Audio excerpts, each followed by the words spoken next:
are ready. We're ready to go over the edge today for homelessness. Excited to do it. Happy to be here. Would I do it? No, probably not. Yes, I think it'd be fun. No way in the world. I'm afraid of heights. I'm not sure I'd go off that. Yes. She would not. I would not. I would. It would be very fun. No.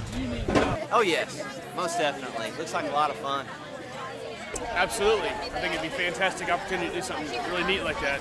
Absolutely not. No. No. I would totally do this. I would do it. I would do it. I'm scared of heights actually. Because I think they're going to have you put on. You did? Yeah, I did. Yeah. No glasses. So. Well, that's even better. Now I can't see.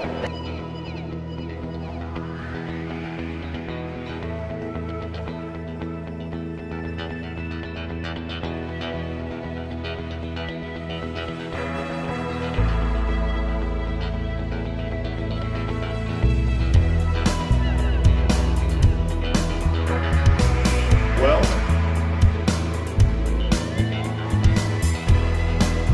bring it on. bring it, baby. Bring it on. Yeah, we're ready.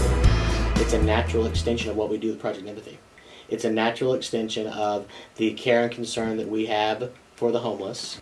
From our middle school years, from our lower school years forward, we've always shown care and concern for those less fortunate than the members of this community, and for the folks that are really in need.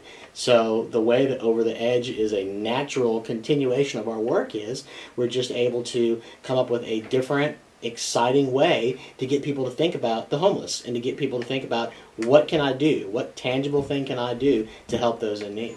They're probably thinking, can we just get this over with? It's a long way up. No approval here.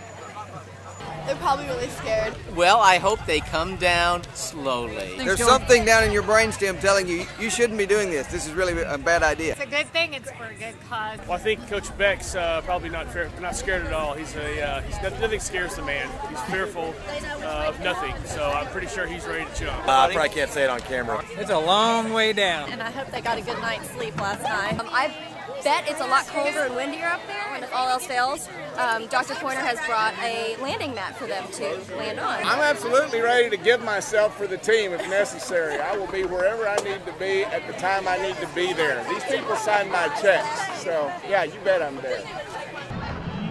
Who thinks it was Coach Beck?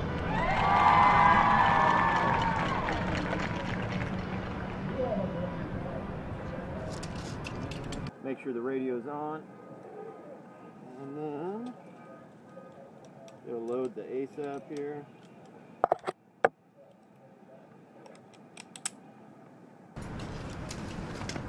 Go ahead and stand up right there. And what I'd like you to do is stand on that blue rope for me.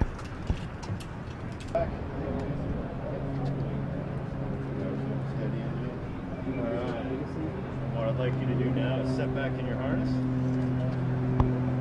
There you go. Nice work. All right. Let a little slack out. Right down it. Oh my God. No! Right down it. Yeah, keep going.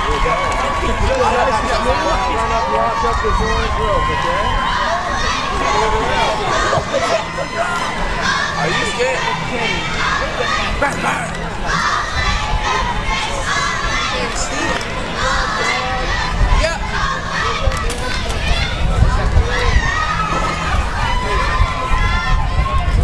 Oh, he's slipping. Look like he's slipping.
gotta hook me here real quick.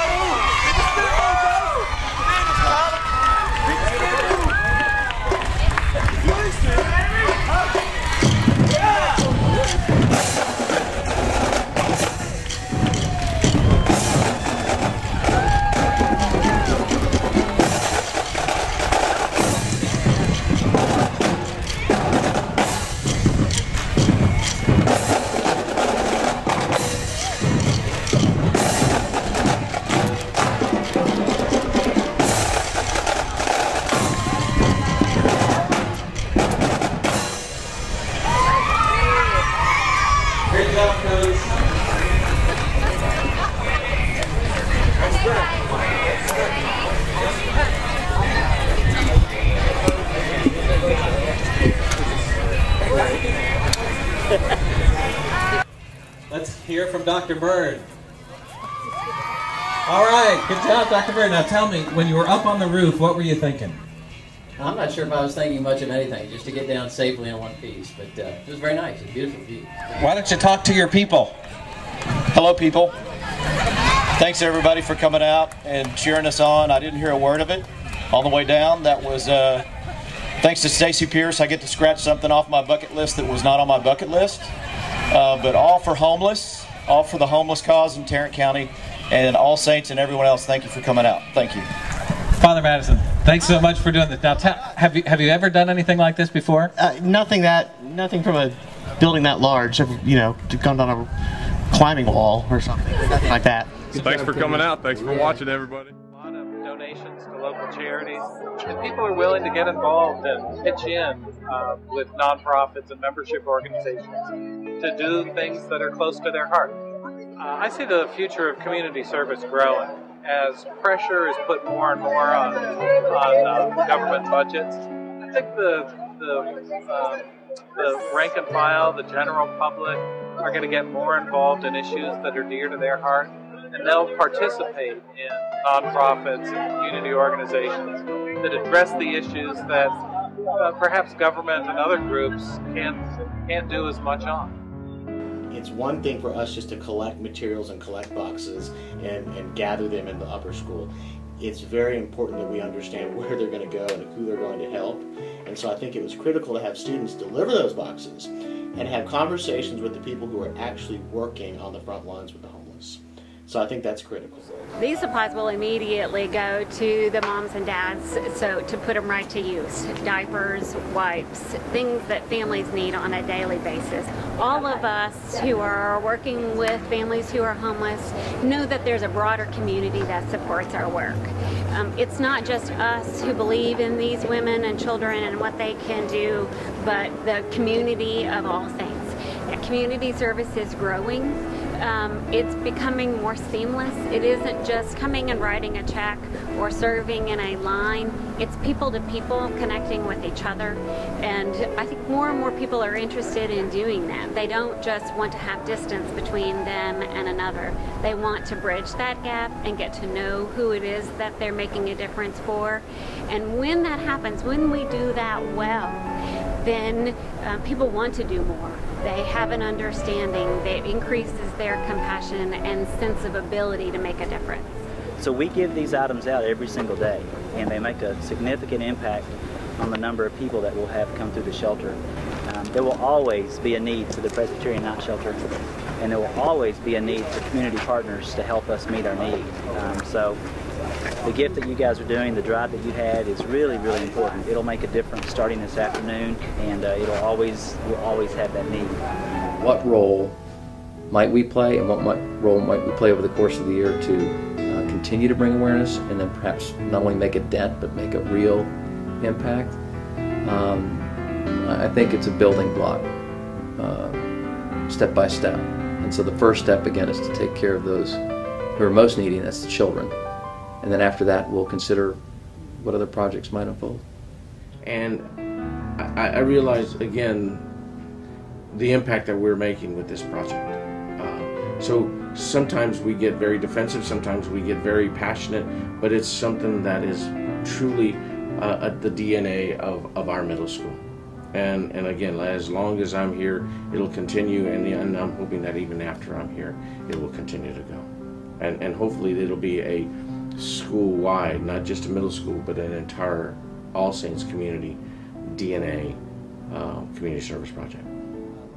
I think the possibilities are limitless with regard to what the student body could do as a follow-up to this project.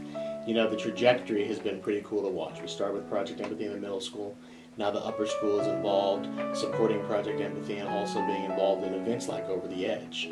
We did a very successful drive for different clothings and products and different things to help the homeless. I was really impressed with the way our students responded. And I was blown away with how they really jumped into this and just responded in a great way. So I'm not sure where we'll go next with this. I'd like to think that we'll continue the trajectory that's already started several years ago with Project Empathy and continue to do, be involved in concrete, tangible ways for us to address the issue of homelessness in Tarrant County.